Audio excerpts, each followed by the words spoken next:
Hey y'all, welcome to my YouTube channel Made by Melly Jewelry, and welcome to my studio. I am Melly, polymer clay artist, jewelry designer, and owner of Made by Melly. In this video, I want to show you how I made these beautiful faux ceramic Easter crosses.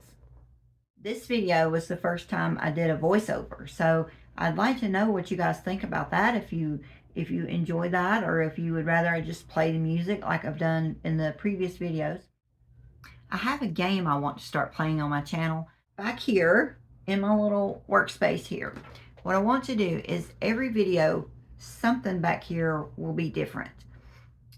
Something might be moved, something might be no longer there, something might be added.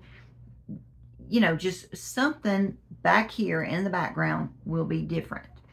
And the first person that identifies that in the comments will get a $10 coupon off their next order from Made by Melly. But since this is the first time y'all are seeing this, there's no game to play, right? So what we're going to do this time is we're going to name the game, because I need something to call it, right? So I can just say Toto is the winner of whatever the name of the game is, right? Okay, so I need your help in naming the game. And then I think what I'll do is I'll just read the comments, and the name that I like best is the one I'll go with. And whoever came up with that name gets a $10 coupon, okay? And then every time that I do a video where I'm here in front of the background, something will be different, and just the first person that the comments first with the correct answer will get a $10 coupon off their next order. Now, sometimes it's going to be like blaringly obvious what is different. Sometimes you're really going to have to look for it. And on the ones that are really, really hard, I may even do like a $15 instead of a $10. The thing is, you're going to want to watch my videos as soon as they come out, because if it's something really obvious, then you need to be the first one to answer, right? But you also need to pay close attention when you're watching my videos, so that next time you will be able to identify what is different, especially if it's one of those harder ones that's not so obvious, okay? I think it'll be fun. I like the idea, and I hope you all like the idea too. We just got to come up with a good name for it. So pick out a good name, leave it in the comments, and hopefully you'll be the winner. Thanks for watching. Hey y'all, guess who learned how to do a voiceover? Yay, I did. I mean, it's not like it was that hard. I just had to hit the little microphone button. But hey, I'm not very tech savvy, okay?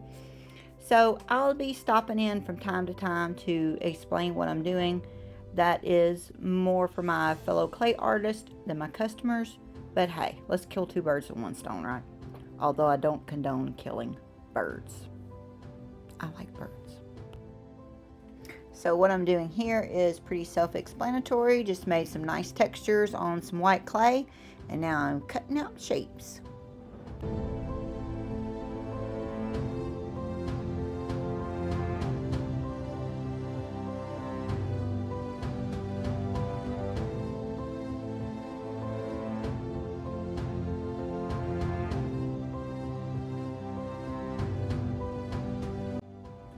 In case you're interested, that gorgeous texture roller that I'm using right there is from Oh Joy Creations. I will leave a link in the description box. It makes a beautiful texture.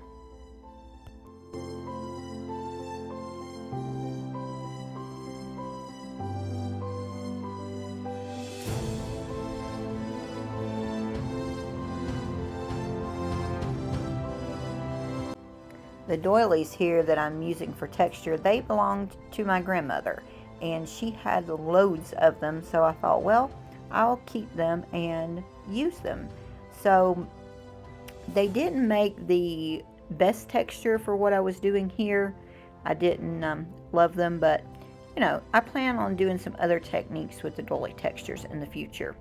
And here I am making hooks to go inside the crosses. I didn't want to drill holes and hang them with the jump ring as I normally do, so I'm making my own hook, and I'm just bending up the edges to make a hook so that it sticks into the clay and it cannot pull out. And I'm just checking to make sure that it will be hidden inside there, and then I'll attach it with some raw clay.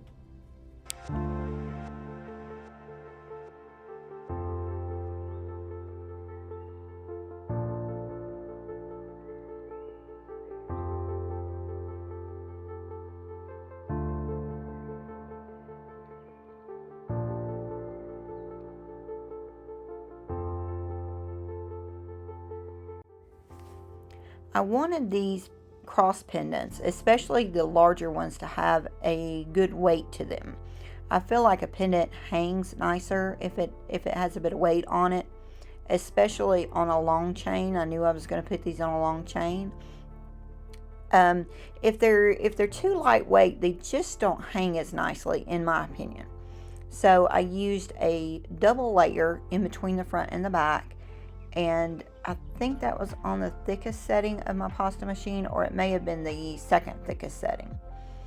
I also think that extra thickness makes the faux ceramic effect a little bit more realistic.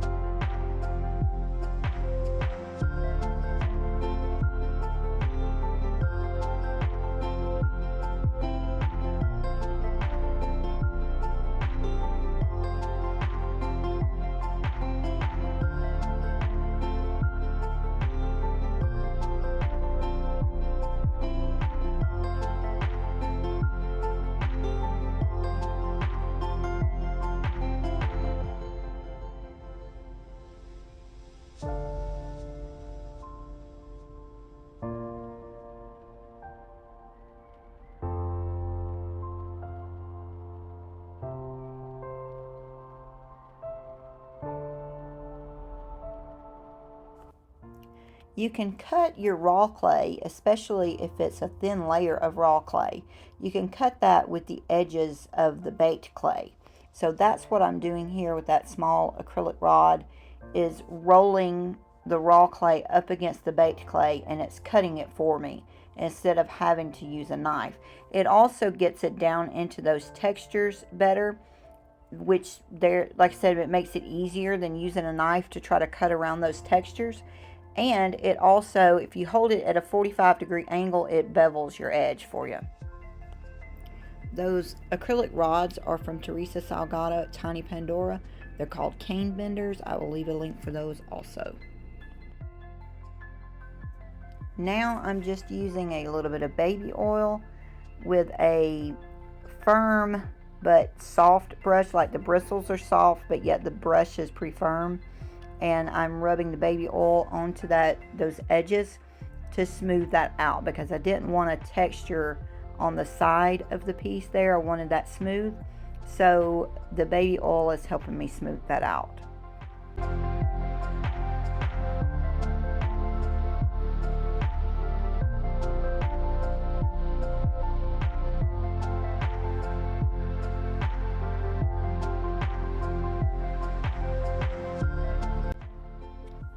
Now I'm just going over everything one last time to make sure it's as perfect as I can get it before going in the oven.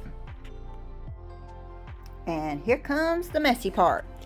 You probably couldn't tell, but I started there with a small piece of just regular polymer clay. I'm mixing some clay softener into that until I get like a thin paste consistency, and then I'm mixing in liquid polymer clay until I get the glaze and get it as thin as I want.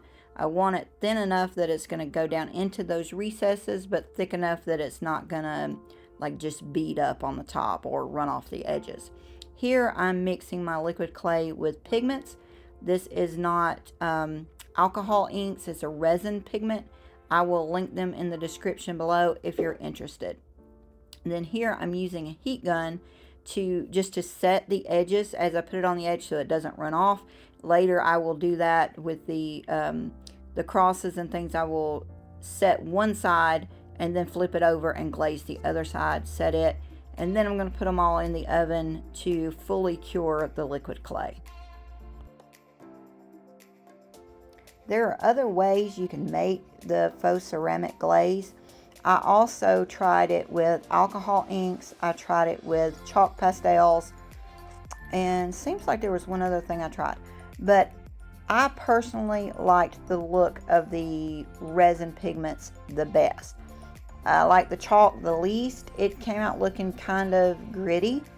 But using the clay itself was nice too. But it was just really, really messy. So my vote was the resin pigments. That was the best in my opinion. The resin pigments were also the quickest way and the least messy. And I also forgot to mention a while ago that when I was mixing up my glaze, I added clay softener into the liquid clay also. Do you think I just said also enough times, or should I throw in another one or two?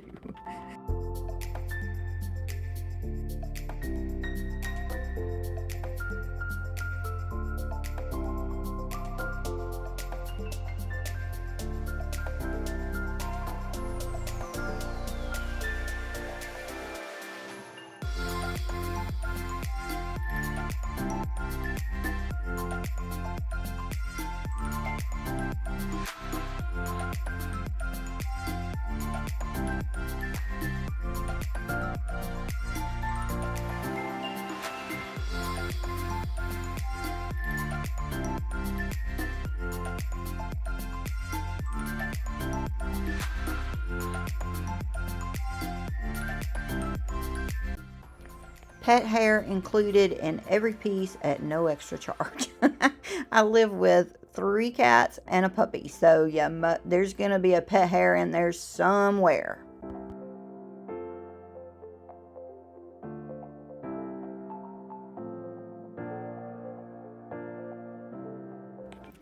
Okay, so here is where I messed up just a little bit. My intention was to just do the faux ceramic on the front of the earrings, and then on the back I was going to back them as I would any other piece with just regular clay in colors that matched the front. Well, I realized that I would have to do a lot of custom color mixing, and I didn't really want to do that. So after I'd already done the fronts, then I decided I was going to do the faux ceramic on the back. So that's why later in the video you'll see me go back and do texture and cut again, because I'm adding it to the backs. Now, had I known that I was going to do the ceramic on the front and the back of the earrings, I would have done them the same way as I'm doing the pendants here. I would have glazed both. I would have had the whole thing finished and then glazed both sides at the same time.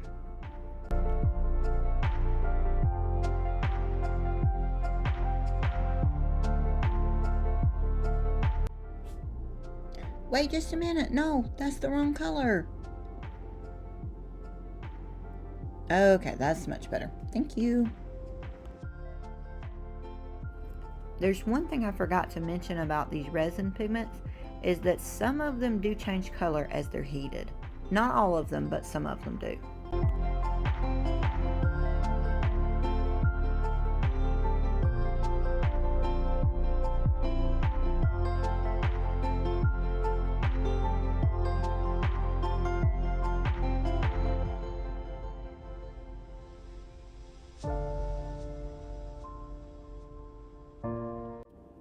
When using multiple colors like this with this technique, the colors can be very defined and very separate, or they can be super blended and soft, and they blend very easily and very nicely. Here I even over blended just a little bit and had to go back in and add some of that darker color that I wanted.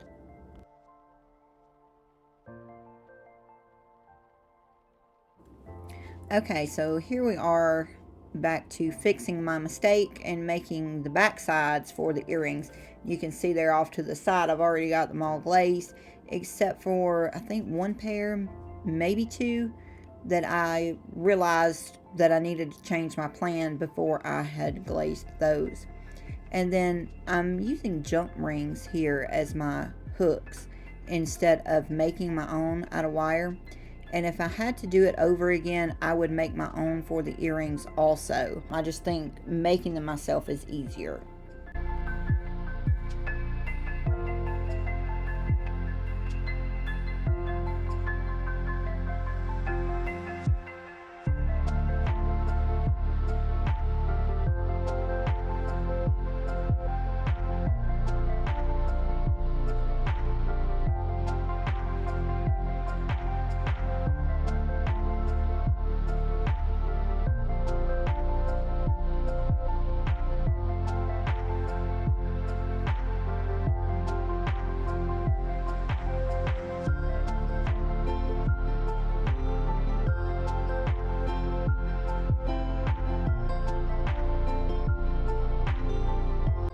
So after I bake these off camera, I glaze them as I did before. Now on to the varnish. I'm using the Sculpey Gloss Glaze. And here is the difference between the varnished and the unvarnished pieces. It definitely gives that beautiful gloss, and the further enhances the ceramic look. This is my first time using the Sculpey Glaze, and I liked it. It was nice, especially for this purpose. Now, it's not something I would use every time, but for this, it was just what I needed. I'm using an old eyeshadow brush to apply this. I got the softest one I could find, and it worked very nicely for this purpose. It didn't leave any brush strokes and was really easy to apply the glaze. These little hearts right here I'm using as my signature, since the pendants were reversible, but they also serve as a chain weight for the extender in the back. And finally, I'm drilling my holes here, getting ready for assembly, which I don't show the assembly in this video. Most of you are going to know how I put them together, but if you would like to see that process, or you don't know how that process goes, go check out my Valentine's Day video, because I show the entire process in that video. Okay, here is my finished faux ceramic cross Easter collection. And then I will take you in for a closer look. Wound up with lots of studs. I've got a few on ear wires, several pendants, and a couple of hoop earrings. I do think I'm missing some studs. I think I've got some more somewhere. And I'm definitely missing a couple of the necklaces that you saw in the video, but those belong to my mother and my sister. Alright, so there it is, guys. Thanks for watching. Hope you enjoyed it. Don't forget to like and subscribe. Thanks, bye. Guess what? I forgot something. I forgot to show you the other side of the reversible pendants. Although you probably saw most of these during the video, but just in case you didn't, here's a look. There's that one. Blue and purple is purple on the other side. Blue on that side.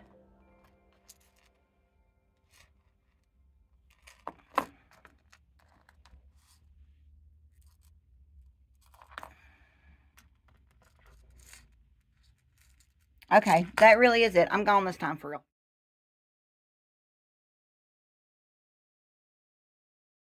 Man, I get in front of this camera and it's like, I mean, seriously, it is so bad.